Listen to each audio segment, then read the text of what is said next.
You will hear a number of different recordings, and you will have to answer questions on what you hear.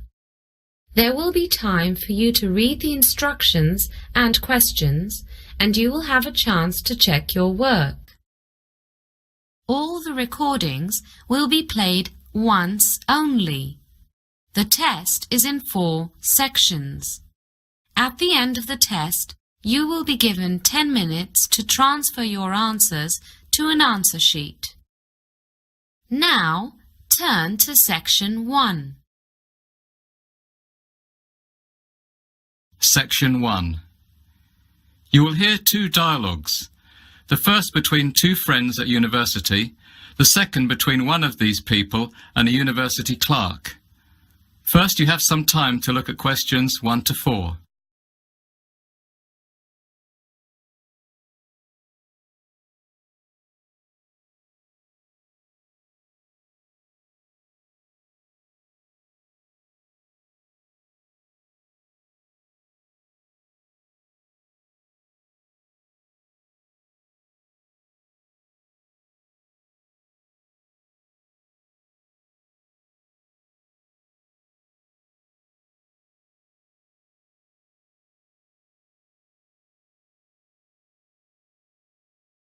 You will see that there is an example that has been done for you.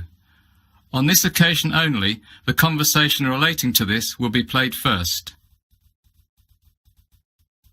Hi, Julie. You look flustered. What's wrong? I left my car parked in the underground parking and now it's gone. Gone? What do you mean? Do you think it's been stolen? I think so. I'm just so flustered. It's such a big place and I'm not sure. I just can't remember where I left it, or if someone took it. Was it locked? Well, I think I locked it. You know, I was thinking of my class at the time because I was running late, so I'm not 100% sure. The correct answer is A. Now we shall begin. You should answer the questions as you listen because you will not hear the recording a second time. Listen carefully and answer questions 1 to 4. Hi, Julie. You look flustered. What's wrong? I left my car parked in the underground parking and now it's gone. Gone?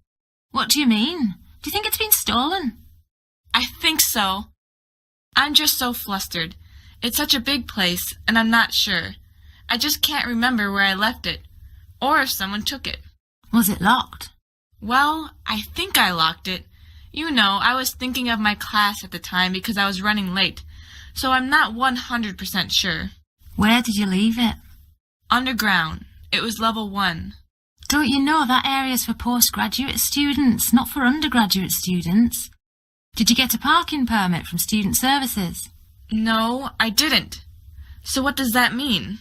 It means that it's probably been towed away. Oh, no.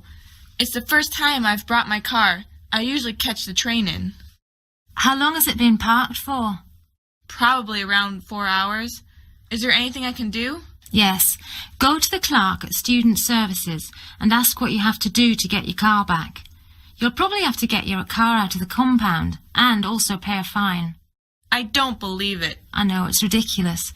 But it's the only way the university can control how many people park on the grounds. There's just not enough parking to accommodate all the students.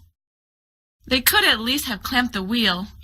Oh well, how do I get to Student Services? You go towards the science department, which is opposite the football field and next to the cafeteria. It's in the building in between.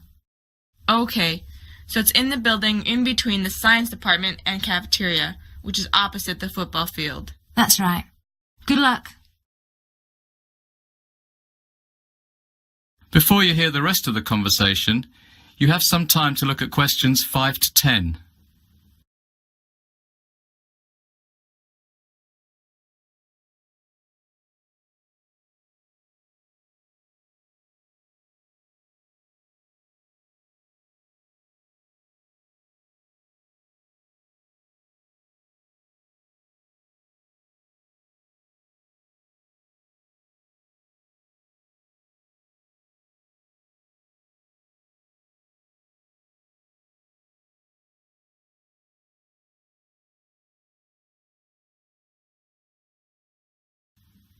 Now listen and answer questions 5 to 10. Good morning. Can I help you? Yes, I was told to come here because I seem to have lost my car. Oh, what do you mean? Well, it's the first time I've brought my car, and I didn't realize there were restrictions, and I think it might have been towed. No, I see. Are you a postgraduate student? No, undergraduate. Did you get a parking permit? No, I didn't know about the permit. Okay. We'll have to fill out a release form for the compound company where your car has been taken. I'll just need to get some details. Your name? Julie Karas. That's spelled Karas. Julie Karas. And your address? 15 Fremont Avenue. How do you spell Fremont? Fremont. And the district is Hawksley. How do you spell that? Hawkesley.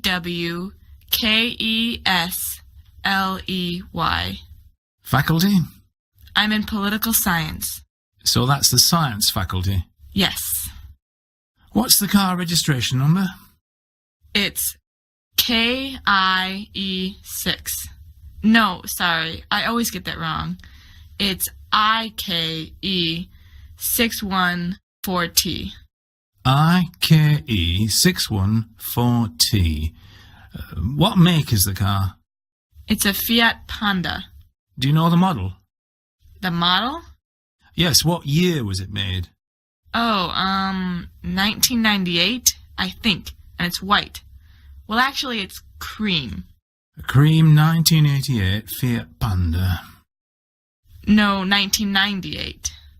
1998.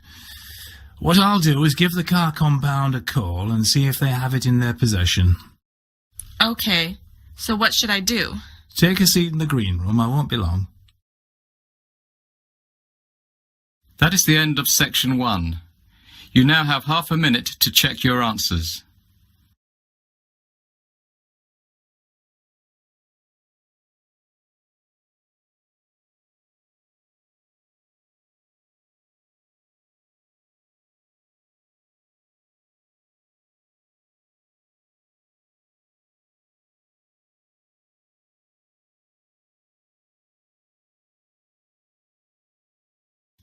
Turn to section 2.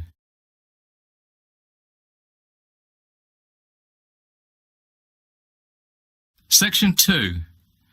You will hear a ranger from the Nitmaluk National Park speaking on a radio program about hiking in Australia. First, you have some time to look at questions 11 to 14.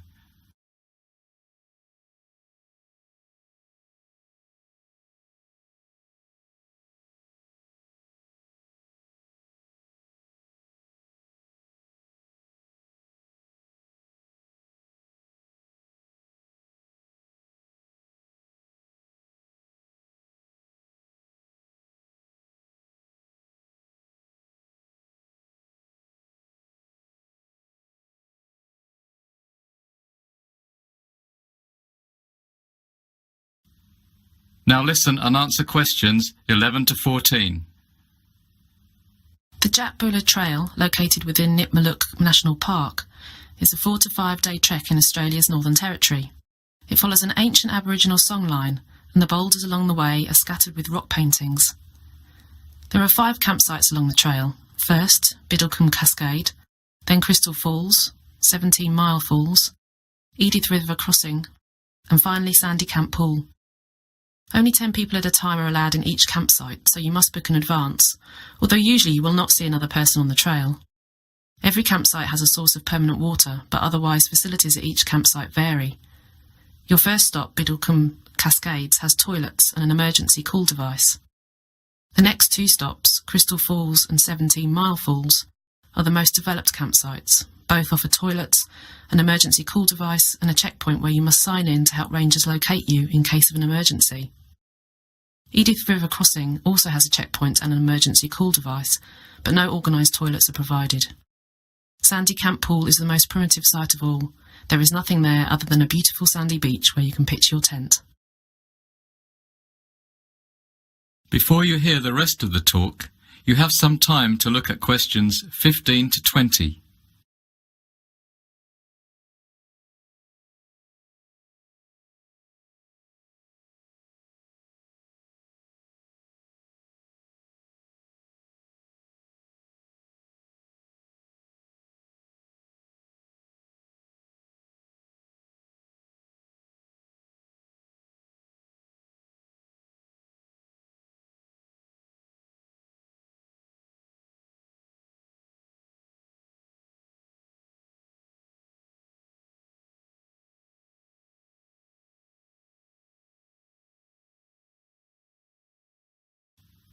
Now listen and answer questions 15 to 20.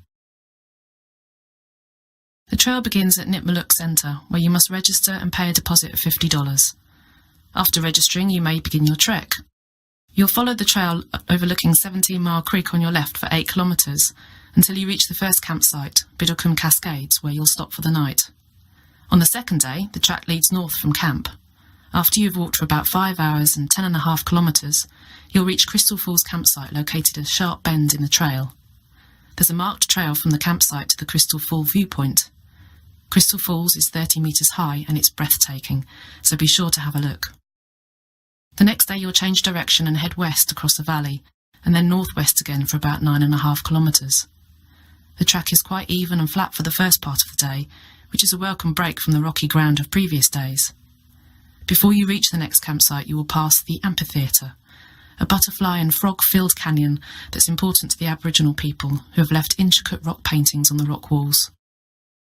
A few kilometres further, you'll come to 17 Mile Falls campsite, besides a series of rock pools and small cascades above 17 Mile Falls Creek. There is a lookout over the falls that shouldn't be missed and is particularly beautiful at sunset. On day 4, you'll take your longest hike, 15.5 kilometres going to the west. You'll cross a boggy area as you approach the Edith River. If you're tired, you may camp here where you first cross Edith River, or instead follow the river south, crossing it several more times before you reach the campsite at Sandy Camp Pool, where you can spend the last night of your adventure camping on a sandy beach beside a tranquil waterhole. Leaving Sandy Camp Pool, the track continues through woodland until you pass a checkpoint at Edith River South. From here, the trail is lined with the river on the left-hand side and high rocks on the right. One last stop is a must at Sweetwater Pool. This is a large waterhole surrounded by rocky ledges that is perfect for a picnic before you return to civilization.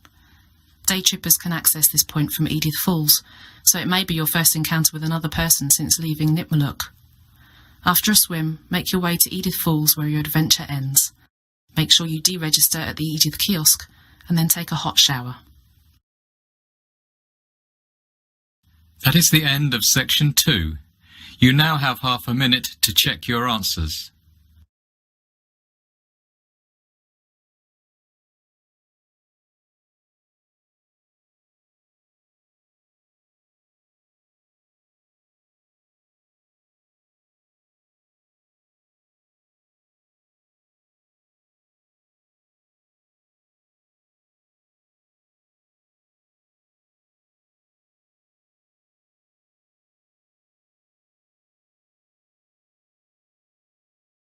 Now turn to section 3.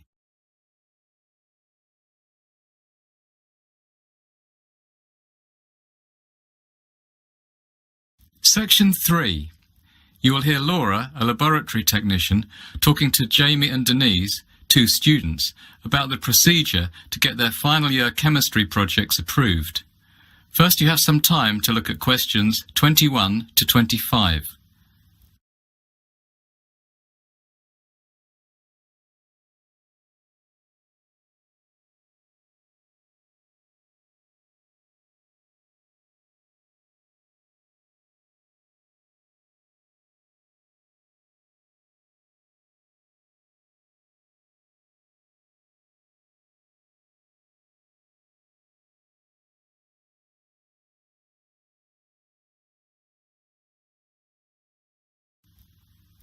Now listen and answer questions 21 to 25. Hi there, I'm Laura.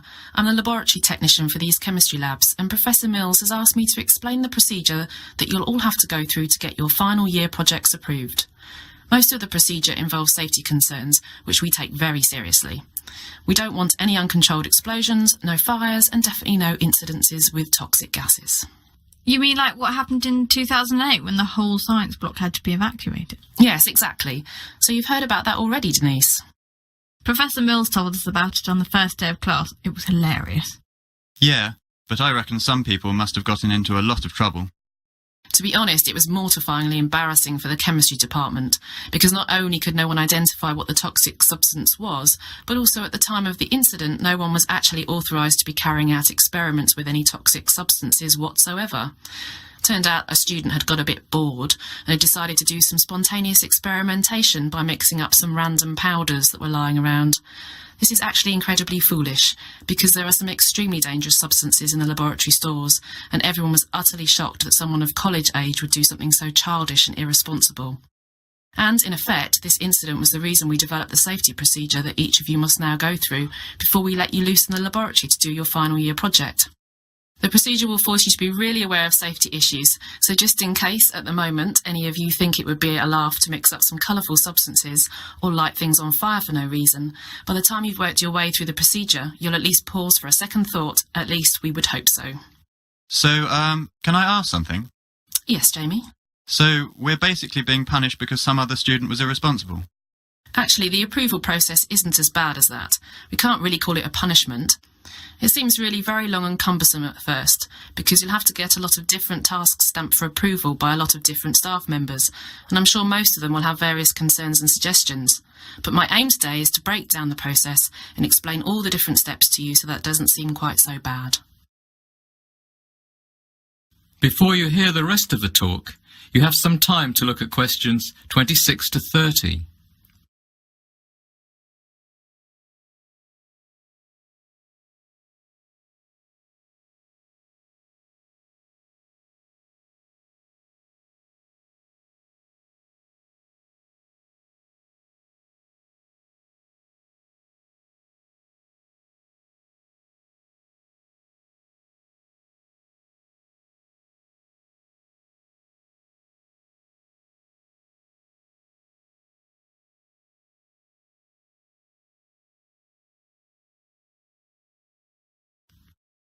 Now listen and answer questions 26 to 30.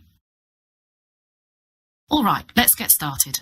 As I said before, a number of different staff members will be giving you suggestions, and they may not always agree. So just to keep things clear, you should remember that the laboratory supervisor has the final say about whether or not an experiment may be done here in our laboratory. Your professor has the final say whether you can do a particular experiment for your project, provided it's approved by the laboratory, and I've got the final say on how it may be done. So, the first step is that you will fill out this safety assessment form. You will have to have a fairly clear idea of your experiment, because you'll need to list all the chemicals you'll be using, the quantities you'll be using for each one, and the nature of the reactions that you'll carry out. You'll also be required to provide a week-by-week schedule so that we can be sure that whatever substances you're working with won't prove to be incendiary if they get mixed up with whatever the person next to you on the bench is getting up to. Really, for most of you, this assessment form will be quite straightforward because you're simply not going to be working with anything very dangerous. But for some of you, particularly if you are working with any volatile substances, it could be a bit more complicated. You might have to justify the use of certain substances, or only be allowed to use them on particular days. Now then, after you've filled out your safety assessment form and given a copy to your professor, you will submit it to the laboratory supervisor and he'll review it. This could take a couple of weeks, so do it early. Don't leave it to the last minute. He's a busy man. The laboratory supervisor will eventually make a recommendation to your professor about whether the experiment can go ahead, requires modifications, or may not be done. Next, your professor will either approve the project or not. If your professor does not approve the project due to safety concerns, then you, the student, will be notified and you'll begin the process over again by submitting a new safety assessment form that takes into account those troublesome safety issues. Is everyone with me so far? I have a question. Yes, Jamie. So if we have to wait weeks for the laboratory supervisor to give his approval, and then we have to redo the form, we're going to be quite behind our classmates who got approval on their first go. That's a bit unfair, isn't it? I mean, some people are going to have an advantage of several weeks over other people. Well, you needn't really worry about getting behind at this stage. After all, you'll have 6 months to work on your final project. You'll only get a 2-week block of laboratory time anyway, so there's time to wait for the laboratory supervisor, provided you get started promptly and don't leave it all to the last 2 months. Also, don't forget that this is only one step. There are plenty of other steps for other students to get hung up on further down the line. It will all balance out. But, Laura, what if our projects aren't approved? Then you'll come up with another one. Don't get too attached to your project in the beginning. Projects get turned down. Let's see, last year I think only 15 projects got approval on their first go. Out of how many? Out of about 45, I think. There are less of you this year, but still, be prepared to come up with an alternative project. There are plenty of people to help you if you need ideas, your professor, his RAs, even your fellow students. And don't forget that in the first months of your project, the library will be your second home, and the librarians will be your greatest friends. Laura, what's an RA? RA stands for Research Assistant, like Jess over there in the lab coat. Hi, Jess. Now, once your professor has approved your project, you will need to write up a set of experiment safety procedure guidelines. This will include all the practical steps you'll take to keep safe and exactly what you'll do if you have a spill or some such thing. How will we know all this? We've got no experience in the laboratory. Well, after your professor approves your project, he'll assign an RA to help you write the experimental safety procedure guidelines. You won't be on your own. Finally, once that's written, you'll give it to the laboratory technician, that's me, for approval. If I approve it, then you can begin your experiment. If there are problems, we'll sit down together and talk about it. Then you and your assigned RA will come up with a way of making your experiment completely safe to conduct. You'll redo the guidelines and give it to me again until it's approved. But the RAs know what they're doing, so I don't expect there will be too many problems. OK? Any questions? That is the end of section 3. You now have half a minute to check your answers.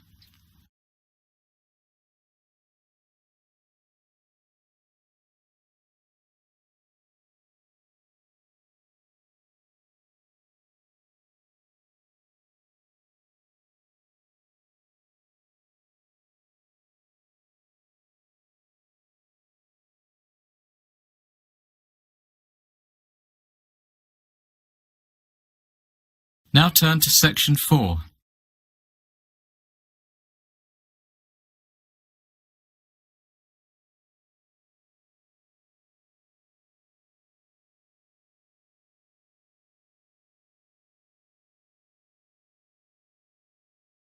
Section 4. You will hear part of a lecture about the different biomes that are present in Brazil, given as an introduction to a course about sustainable development in South America. First, you have some time to look at questions 31 to 40.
Now listen and answer questions 31 to 40.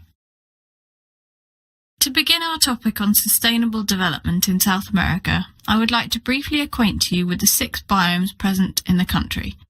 Each of these biomes has its own geographic and environmental features, has unique resources that people may exploit, and indeed, each is facing different threats from human development. Biomes, if you recall, are regions that are climatically and geographically defined and contain distinct communities of plants and animals.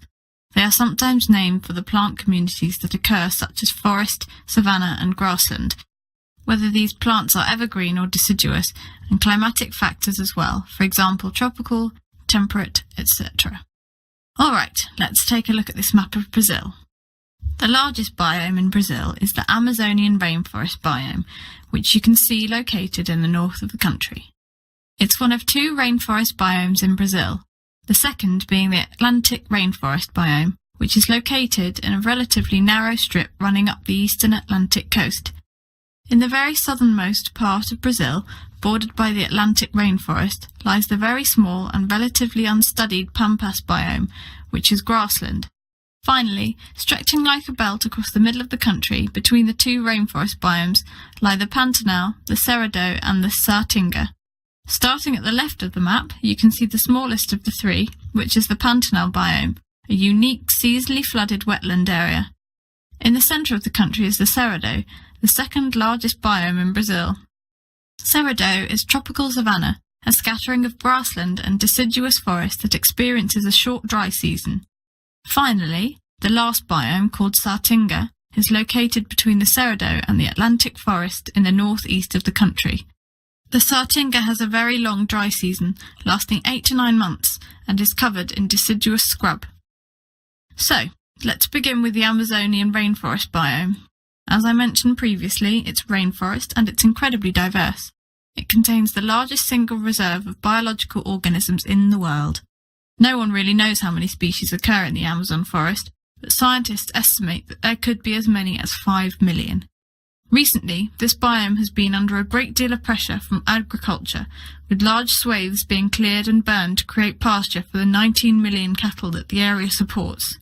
However, the soils are acidic with very low levels of certain important minerals and are quickly degraded when heavily grazed, which necessitates more clearing and burning of forest. The rainforest is further disturbed by selective logging of valuable tree species.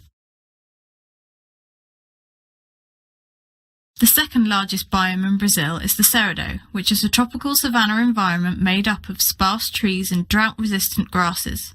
The Cerrado also contains a huge biodiversity. It's estimated that 1/3 of Brazil's plant and animal species are located in this region.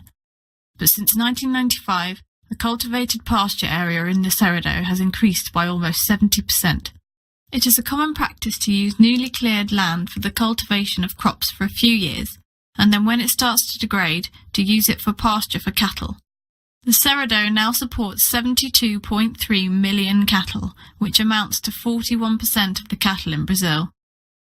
Next we have the biome called the Saatinga, which is a tropical dryland with a dry season that lasts 8 or 9 months of the year. Vegetation is deciduous, sparse and thorny and contains a high number of species endemic to Brazil. Agriculture is limited by the lack of water, but this biome supports 8.8 million goats and 8.1 million sheep, besides 23.9 million cattle. The Pantanal biome, a wetland formed by the flooding of the rivers of the Paraguay basin, is the world's biggest flooded plain. Vegetation is patchy and variable. It consists of tall grasses, bushes and widely dispersed trees similar to those of the Cerrado, except that in the Pantanal they are partially submerged for a portion of the year. 3 million cattle are raised in this biome. However, the available grazing area is limited by flooding, so large areas can sustain only low numbers of animals. UNESCO recognises it as a World Biosphere Reserve and also as a World Natural Heritage Site. Ecotourism is becoming important in this region, which diversifies the economic activity. The Atlantic rainforest is the most endangered biome in Brazil and also its most affluent region. It's the most important agricultural and industrial area of the country. It supports 36 million cattle and most of the country's dairy production takes place there. More than 70% of the Brazilian population, the largest Brazilian cities and the production of about 80% of Brazil's gross domestic product are all located in what used to be the Atlantic rainforest. Today, as a result, less than 10% of the Atlantic forest is left. The biome is also beginning to be recognised as ecologically very important. In the state of Bahia, for example, international researchers have identified a world record of 458 tree species in a single hectare of Atlantic forest. That is even more diverse than the Amazon rainforest. At the moment, less than 2% of the remaining Atlantic forest is under protected status, and the scientific community is scrambling to secure what little undisturbed forest still remains. Finally, the Brazilian Pampas biome has a temperate climate. It's the only biome in Brazil that is not tropical. Grasslands scattered with shrubs and trees are the dominant vegetation. The shallow soil, originating from sedimentary rocks, often has an extremely sandy texture that makes it fragile and highly prone to water and wind erosion. The Pampas supports 26 million cattle and 6 million sheep, in mostly natural, unmodified pastures. However, this biome is being threatened with rapid conversion to the agriculture of cash crops. All right, so next week we will go into more detail about the economic policies of the Brazilian government in relation to the development of each of these biomes. That is the end of section 4. You now have half a minute to check your answers.